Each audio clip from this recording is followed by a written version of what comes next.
there you can do these sort of ellipses, which are potato-like, and that is sort of the current fashion of how to here we simplify a bit and draw it by freehand.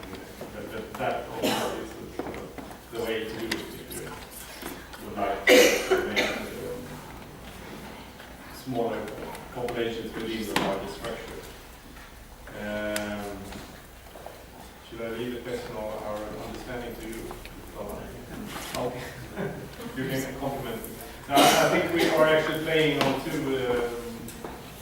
two grounds here, because we perceive ourselves as sociologists, we are trained sociologists, and we relate to sociology arenas. On the other hand, we are supported mainly by this, all our recent research is basically funded by this educational committee. So, and when we apply for funding within the sociology structures of funding, sometimes we are successful, but the competition is much harsher there. And I think we have been benefiting a lot from this. We would never been able to attract so much funding within the social science region. So we have to use that possibility to be able to play in this educational field too, in order to expand the sociological research.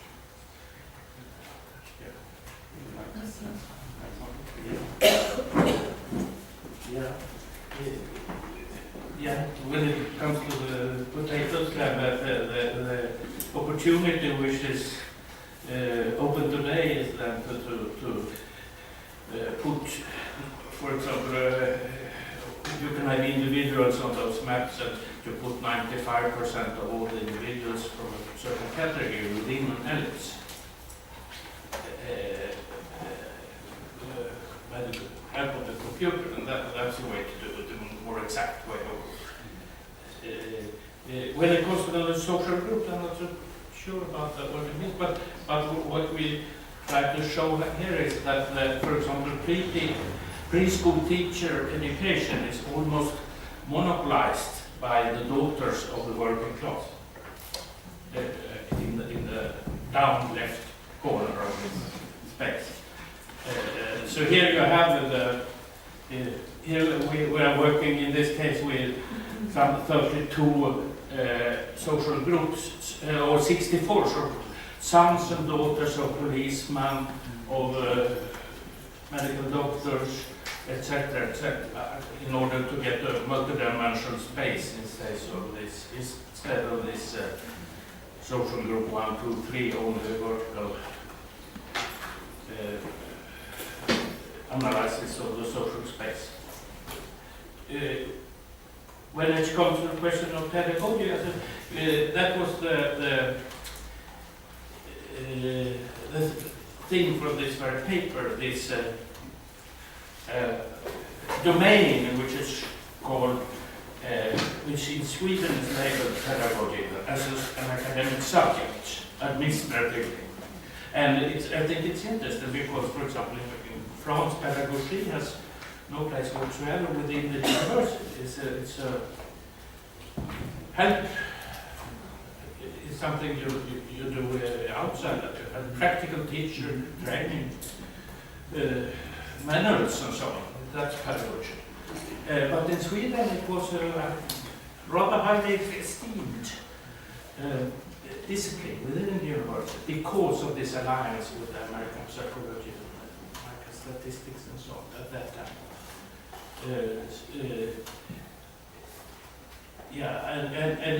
But now we have had the attempt in later years. We have had the attempts to recruit also political scientists and economists, all kinds of people to take part in the research on education, which is then a little more like science and education in France.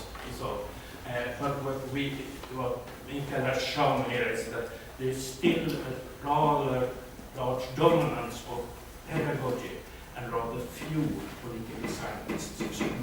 So that was the point of this exercise.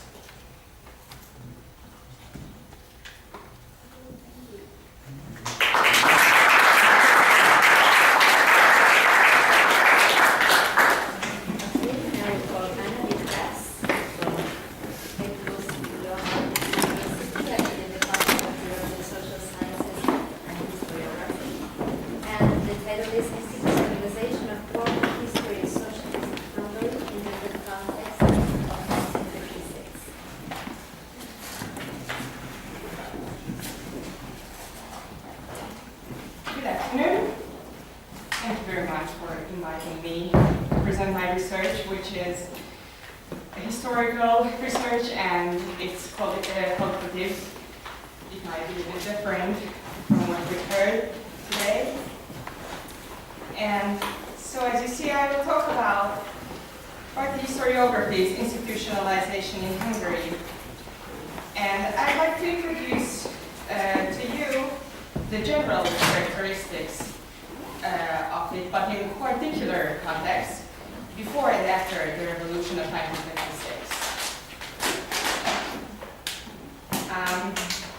In Hungary, party historiography was institutionalized within the party apparatus in 1948 under the name of Institute of the Workers' Movement, which was changed by 1956 to Institute of Party History of the Hungarian Socialist Workers' Party Central Committee. This was the highest level where the party experimented with the professionalization of party historiography. While this genre was practiced in an institution within the party apparatus, sorry, I see there is something.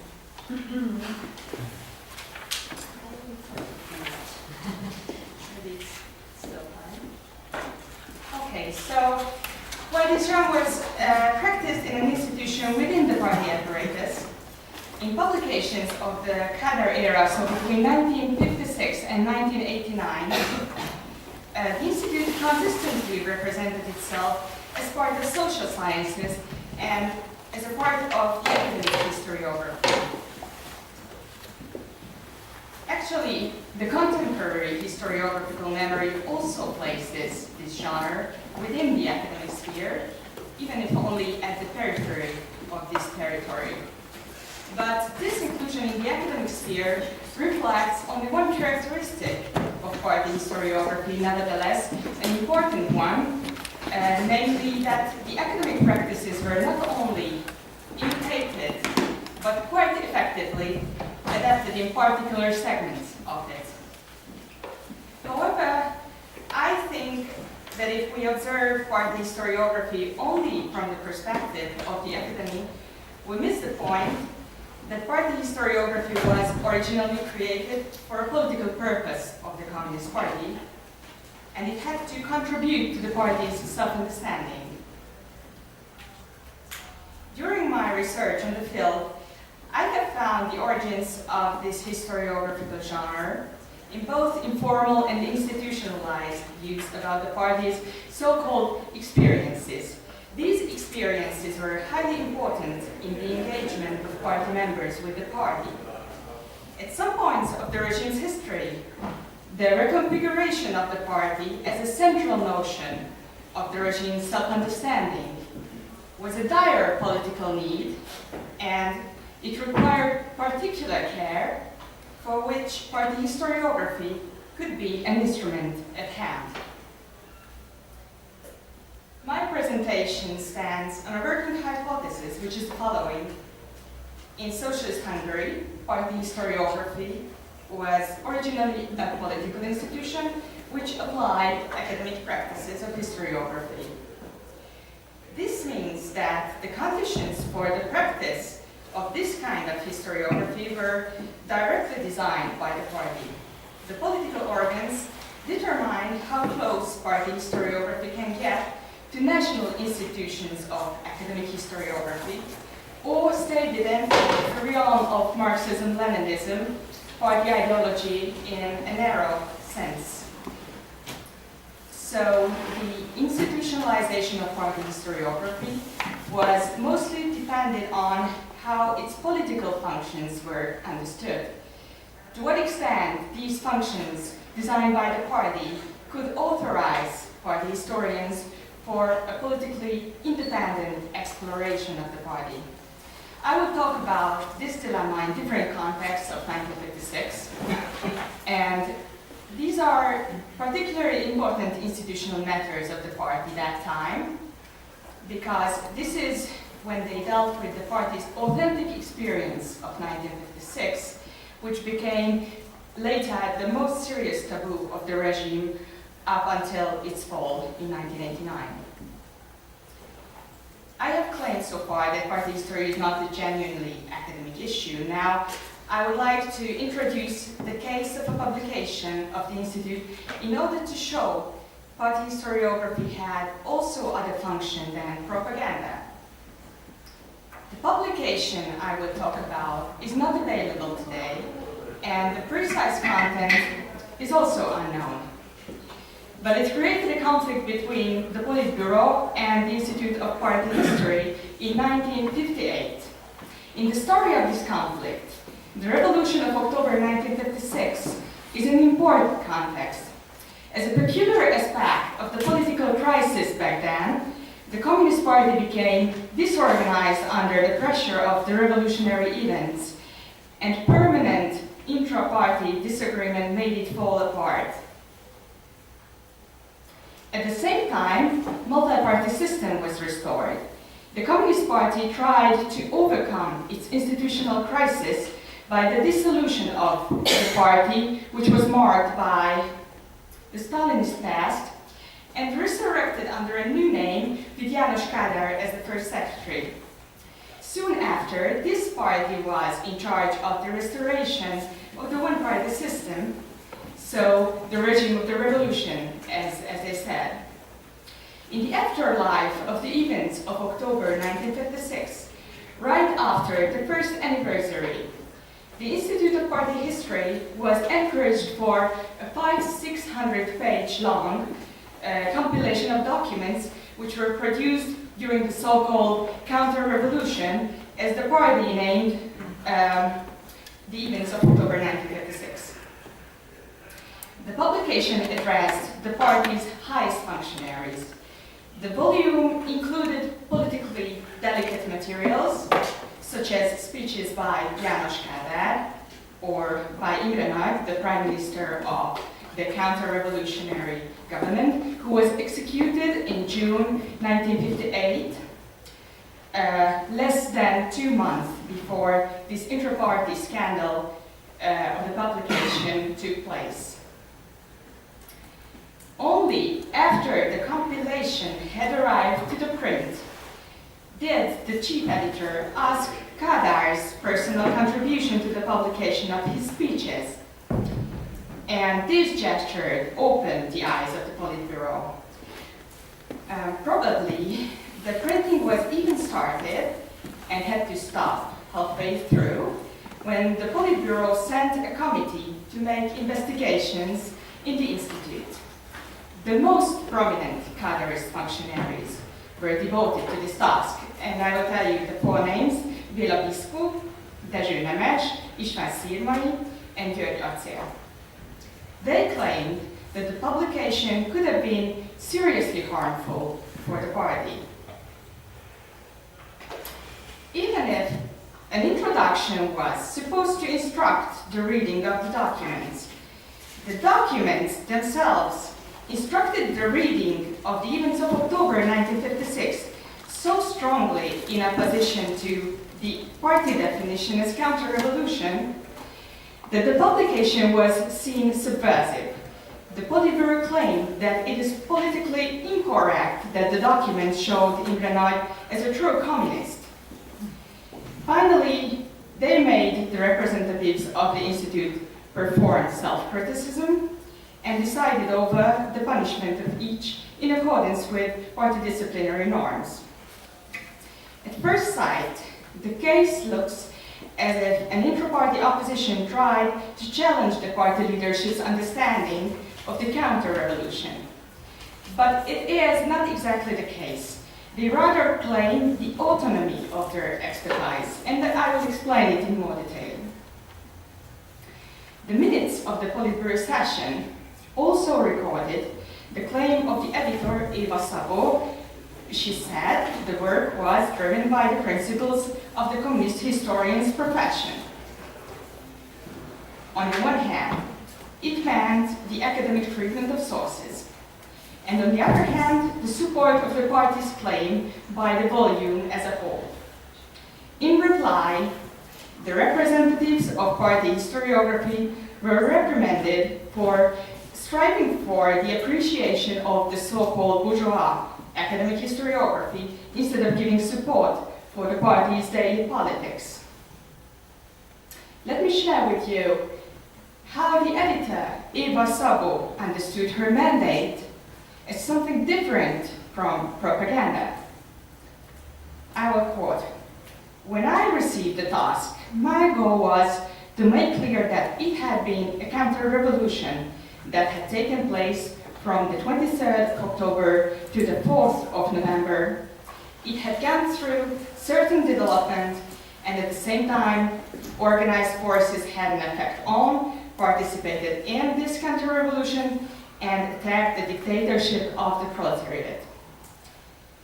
I thought the documents, which were integrated in the materials and included revisionist views, or Imre Nagy's earlier speeches, which had been created and given on the 23rd, 24th, 25th, would not confuse the people but make them think, and these would explain the situation which had emerged.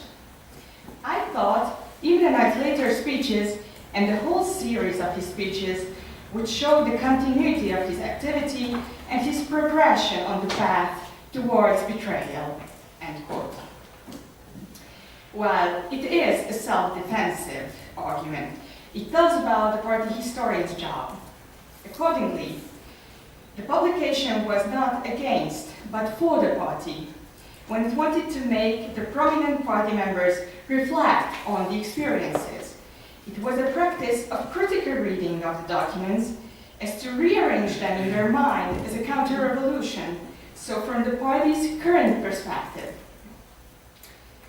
The conflict over this intention reveals a characteristic disagreement on the role of party historiography between the Politburo and the party historians. On the two arguing sides, the two fundamental functions of party historiography turns up. On the one hand, the Politburo demands the direct justification of party declarations, so in other words, not more than party propaganda. On the other hand, party historians were experimenting with a critical function, which I will explain in more detail. When they wanted to make party members reflect on the party's experiences, party historians claimed a generative role for themselves in the party's post-revolutionary reconstruction. One could say that they wanted to form the party's historical conscience. Now, going back in time, let me explain how come that party historiography vindicated such a role against political organs. This kind of generative role in the party's renewal became timely by the 20th Congress of the Soviet Party in February 1956. The 20th Congress is well known as the central point of de-Stalinization, where Khrushchev also announced the need for a new textbook of party history. In this changing ideological context, party historiography was to overcome the moral crisis caused by the Stalinist regime. It had to restore the party's authority by answering to the question, how come that the cult of personality happened to the genuinely collective vanguard of the working class? But once the cult of personality was identified in the party's past, the party had to guarantee instruments to avoid any distortions of the party's collectivity. I can say that at least in Hungary, the reception of the 20th Congress made party historians think in sharp opposition to the propaganda role they had been taking on during the years of the cult of personality. They recognized themselves immediately as the guards of the party's collectivity. Most of them showed enthusiasm for more academic practice in their work because the changing climate of the socialist bloc made them believe that the lessons they could provide on the party's past would enable the party to stay on the right track. By early summer of 1956, rehabilitation started by means of academic historiography. Just to give an example, George Lukács, as an anti-sectarian by the end of the 1920s, So the rehabilitation of the so-called Bloom thesis happened that time. In the imagination of party historians, party historiography was elevated to an institution that sees the party from a different angle than that of the daily politics. As István Kato, a teacher of contemporary history at the university, yeah, thank you. He announced in a debate of the Institute of Party History that their knowledge, like the party historians' knowledge on the party, requires specific political use. I quote, "Party history as a science cannot simply be part of the party's propaganda, historical support for already developed theses, but it can also explore regularities which give something new to the party leadership too, and still do not exist in party propaganda and agitation. Moreover, they could, for some time, to a greater or lesser degree, even contradict them. If we deny this, then we deny the existence of party history as a science, which overrides the old views and creates new ideas." End quote. Accordingly, party historiography constantly revises the current party image and effects on the leadership's ideological orientation whenever some truth on the party's past comes out of research. This is the critical function of party historiography. Now, it seems to me that for the party historians, the rise of the critical function became even more timely after the revolution, when the recently disorganized party did not only face the challenge of consolidating the society, but the engagement of the people with the repressive Communist Party. The Institute of Party History also wanted to generate the people's engagement with the party's mission. So besides propaganda, they wanted to make the original documents of the counter-revolution available for an exclusive party public. Since they dealt with these materials continuously, they did not expect the content to be as subversive as they would override the notion of the counter-revolution in the people's mind.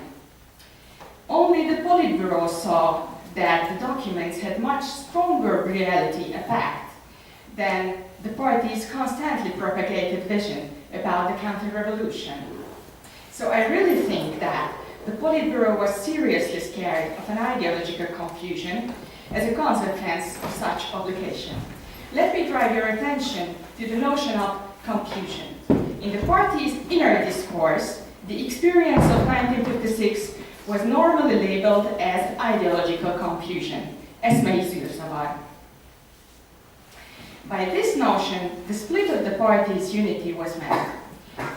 It was not a mere abstraction, but a recent memory of an atmosphere of stress and uncertainty in a disintegrating body.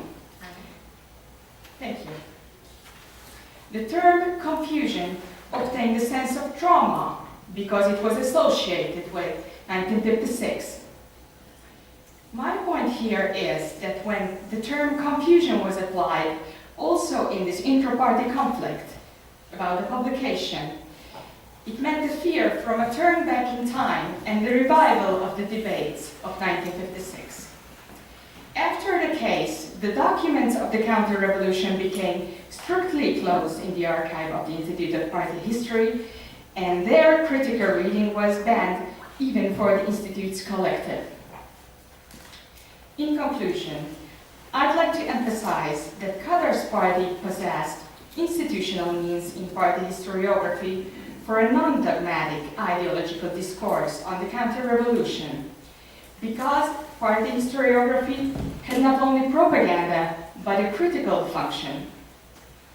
The party paid the price after the Politburo switched off the Institute's critical function over the recent past, because it lost an important instrument for processing the trauma. Consequently, 1956 became the most dogmatic element of party ideology, as well as the most vulnerable point of the regime. Thank you for the attention.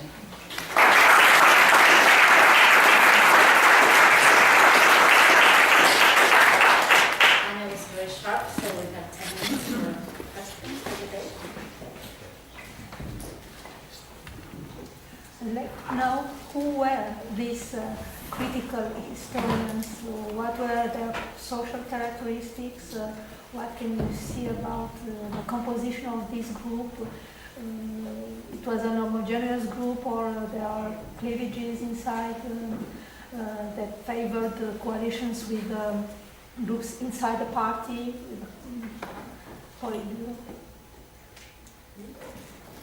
Yeah, I have a little bit similar question on the one hand. I mean, like, it seemed to me that this kind of position is very similar to Moldavi's discourse, yes, who was kind of for debate. Of course, he was kind of an impeccable communist. I mean, he was a kind of leader of the, let's say, non-nationalist Stalinists of the 1950s, and I wanted to know to what extent there is a kind of trans-institutional network of this kind of, let's say, impeccable communists who are, however, believing that there is a possibility to debate. This is the first half of the question. The second half of the question is that was there really a possibility of debate? Because you seem to suggest that there was a possibility in this situation to detraumatize 56. Now I have a feeling that this is a little bit similar to the 68 context in Czechoslovakia, that if they open up the possibility of giving agency to the losers, yes, to the counter-revolutionaries, indeed, then the legitimacy of the regime would have collapsed more or less immediately. Then a lot of questions should have been raised. So I think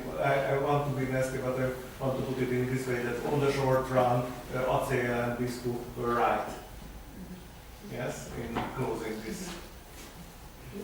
I had a comment similar to Balázs's. I would introduce the concept of party line, you know, and I was surprised that you didn't put it into the discussion, because to which extent ever a change within a communist regime in terms of leadership generates a critical historicization of party history without the change of the party line. Because if the party line is not changed, critical historicization would not exist. I would make the parallel with what Corina said about the demographics in Romania. And it seems to me that those papers are discussing about these claims of some intellectual groups of developing a sort of autonomy, a limited autonomy, which they claim it's grounded on their academic, neutral, whatever, knowledge-based endeavors, which sort of agrees obviously with the party line, is in the train of the party line, but still they're struggling to keep their autonomy or their partial autonomy. And I would sort of, I don't know, I would like you to comment to what extent was this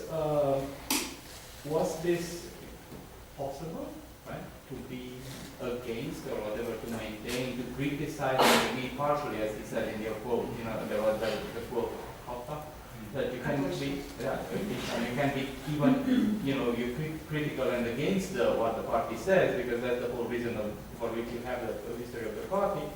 Or are these just, as Trebic or the demographers are saying, that they are, you know, following the older brothers, the French, and they are true demographers, but when you have the sort of genocide of the abortions of Ceausescu, they were monks. So is this really a sort of an academic claim, or it's just a power institutional claim? Like, you know, we want our jobs, we want our, you know, leave us our turf. I have a comment too. Nobody else? No other questions? You don't know? Okay. In the same line, I'm not scared about speaking of the relation between academics and politics. That's my main concern in Latin American social sciences is since the 40s and 50s. I'm not questioning that, but in the same line with the previous commenters, what I'm asking you is this group really a group of academics? Could you really catalog them as such? given the fact that what we see really is a field that could be called a field, which is the political party in general, the Communist Party or the party. And my question is, you really believe that they are having a critical function, or they're seeking for a critical function, while it looks like a struggle within the party for positions, and it looks like a struggle in which they're using some kind of special prestige they have, but I'm not sure that we can call it an academic prestige. They're fighting for something, right? And they have a prestige. Argentinians, historians of the Communist Party, Nádor or Héctor Agosti, it's very interesting to compare. They had to be very silent in many moments, but they had a specific prestige within the party, not outside. They didn't dialogue with the other historians. So is it historiography, really? Could we speak of that? And that's my final question. I'm sorry, we have 6 minutes. Okay, I will see. Thank you very much for all the questions and comments. Now, as I said at the beginning of my presentation, I take it as a political institution, and I look at the practice and the purpose of integrating academy. So, academic practices. So, I kind of think, at this point, around 1956, the party historians believed that they got a chance to have their knowledge accepted, which was a particular knowledge, a kind of political expertise. So by introducing the claim by the party, or the new direction of the party line, by introducing the claim for revising the past, and also integrating more institutions for creating the new narrative. Academic institutions. So this enabled the party historiographers to imagine themselves in an alternative structure, to be able to really form criticism, because otherwise they are only a part of the party, and they can be marginalized easily as an institution. But since the party kind of realized that there could be some kind of use or good purpose of a knowledge about itself, a kind of objective knowledge, which is a kind of sense of academy, which is not only the academy of the national institutions, the tradition of academy, but Marxist-Leninism in a sense of academy. So it was an integrated sense of academy. So this gave a chance for them to imagine themselves for the future. So actually, what also Balázs mentioned, could they anyhow had any chance further on to be this kind of critical informers of the party leadership, or was there any chance for that? This is of course very problematic, and it could have depended on many other strategics of politics. How could they channel themselves to the decision makers? But on the other hand, academic party historiography could develop on, because there was the need for a textbook, which was announced in the 20th Congress. So besides denouncing party historiography of the recent past, so 1956, and the related issues before, academic historiography developed in other segments of the party's past, so related to the party's past. So I think if this question of re-evaluating 1956 could have taken place in this very fluid atmosphere of the post-revolutionary years, it could have been a moment at that point to reflect on these issues, and then it doesn't mean that it couldn't become an ideological discourse afterwards, but a non-dogmatic discourse, which was very typical to the Kader era. Like, extensive ideological discourse was on many various issues, and except this regime taboo. So, about shortly maybe about the background of these people who have been working in this institute. From the beginning, many of the former communist illegality were integrated in such an institution, and they had a particular knowledge of the movement, of the workers' movement. And so they were not prepared as scholars. They didn't have this kind of education, or only later some of them, or the most representatives, such as Dezső could claim that he had a kind of academic background, but the whole development of this kind of party historiography was based on the integration of the veterans of the movement, and to build up knowledge based on oral history. So there were very many fluid and uncertain sources of the reality of the movement's past. But this also means that the Institute itself had a particular atmosphere and a kind of particular condition to produce knowledge, which was also physically separated from academic historiography, since it was still a party institution. And just about the concept of the party line, I think it's not one directional, and I also wanted to say it has never been only one directional, that a new party line was claimed by either Nádor or anyone else who came one after the other. But there is also always a chance for party historiography to affect and to participate in the creation. And it really depends on these kind of conditions created by the politics of the party. So thank you very much.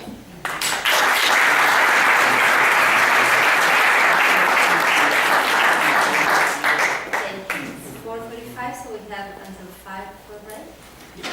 Yeah, half an hour. 25 minutes?